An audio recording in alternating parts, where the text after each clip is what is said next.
Good evening mga ka-goods. Ayan, tungod sa island hopping, tapos pag-ulig balay, 3 days. Ayan, akong now mga ka-goods, lagong kayo. Lagong kayo, tapos may mga nagbuti-butoy.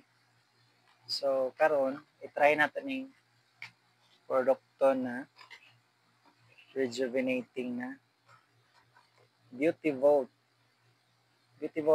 Glass Skin Essentials. Ayan.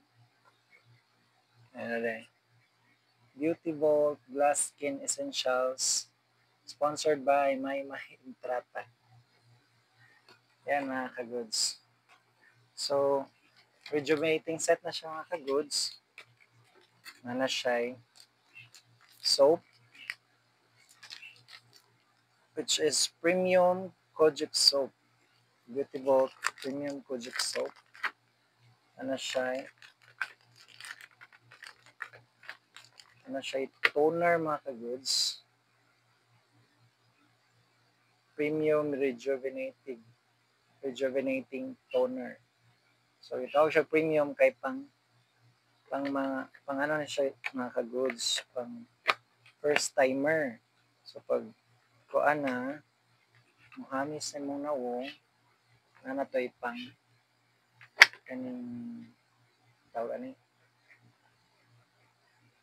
nandili na siya isog na set mga ka-goods.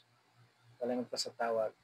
So napod siya premium rejuvenating cream.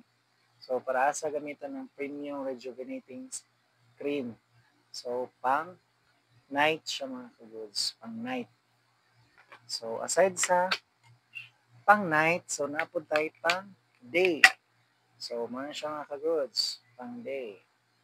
Si premium rejuvenating premium pearl white sunblock cream SPF 45. So na siya sunblock SPF 45 mga ka-goods. So try na to ni kay naman tayo kaban sa trabaho na effective man siya. May hamis man siya kung wala yung mga tigirig bang. So abangan natin ang result mga ka-goods. Bye! Beauty Vault Glass Skin Essentials. Try nyo rin. Sabay tayong kikinis.